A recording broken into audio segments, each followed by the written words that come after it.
Hello guys. So good evening guys. Hope you people are fine and you are keeping safe and you are following on the development on the politics every day. So today I want to concentrate on a few issues here and there. But before I do that, I request you take 1 second and subscribe to the subscribe button on my channel. It's free and you won't pay anything. It's free, just one way of supporting this channel. So Nairobi politics has become so complex. Every day a lot is happening. Every day we are getting new development, new issues, and it's getting complex day by day. So today there were reports that one Johnson Sakaja, his degree certificate from Team Uganda, where he said he schooled and graduated in 2016 with a Bachelor of Science in Management, that it's fake. It won't be recognized by the Commission on Higher Education. So as we know, Sakaja is the candidate for gubernatorial position, Nairobi County, under Kenya Kwanza Alliance. He's the sole candidate who was able to edge Margaret Wanjiru out of that race, and she got the certificate. But his candidature has been faced with a lot of challenges here and there. There are rumors that he don't have a degree, he's not educated. The initial rumors were that he schooled at Nairobi University and did actuarial science and graduated in 2007. Then new information came up that he was at his school in Uganda at Team University, and he did that particular course. As we all know, for gubernatorial positions, one must be a degree holder academically. The minimum qualification to be cleared for that seat. But regardless of whether he has a degree or not, there is so many powerful forces that affect who gets the Nairobi position. So many people are interested on who get that particular seat than any other county.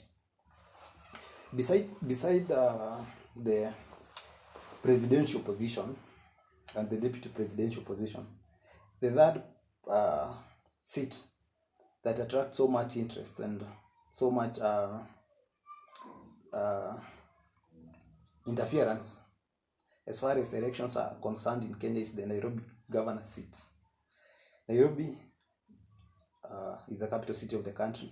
It hosts basically the government, because the parliament, the state house, and all ministries are in Nairobi. So we saw there was this man by the name, this guy from Kemsa, I'm forgetting the name, Ngatia. He resigned being the national chairperson of the Chamber of Commerce to vie for that particular seat. He actually started campaigns, and he constituted a team of which I was part of the members on the online writing, the online content creation, you people call bloggers. But what followed, he was edged out and told to shelve his ambition and go for another seat. The former Nairobi Deputy Governor, Polycarp Igathe, was brought in to vie for that particular seat under Jubilee,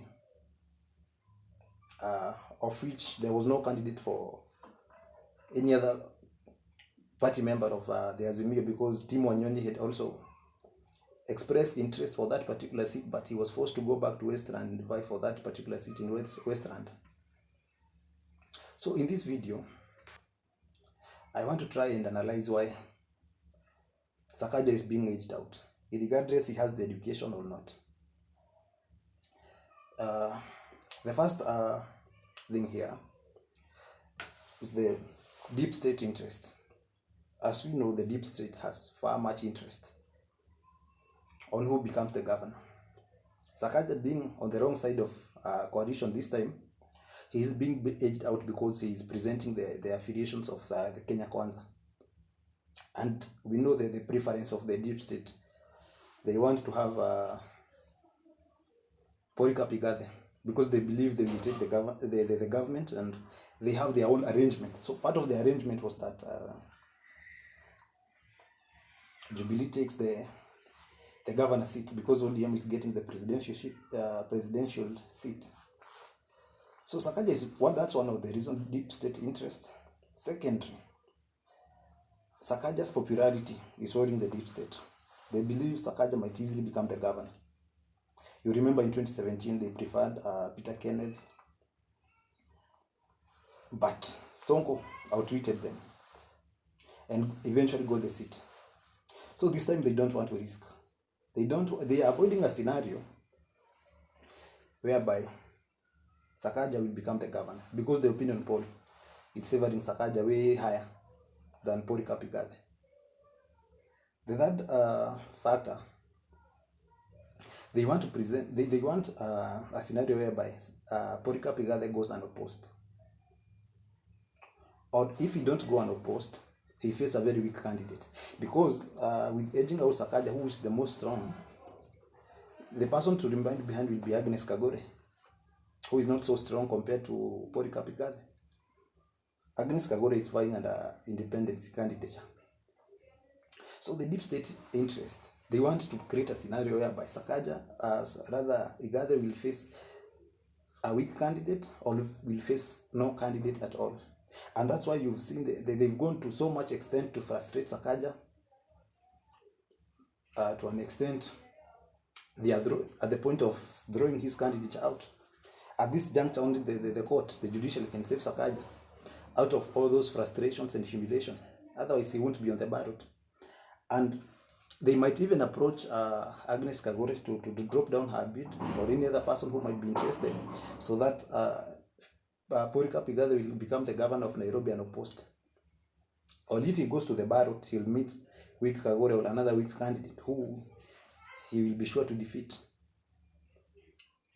That's my take, and I believe those are the reasons why Sakaja has been frustrated so much, and they are trying to create a scenario whereby he is eliminated from that particular race and their preferred candidate gets the seat. That's all for today. Let's meet on the next video.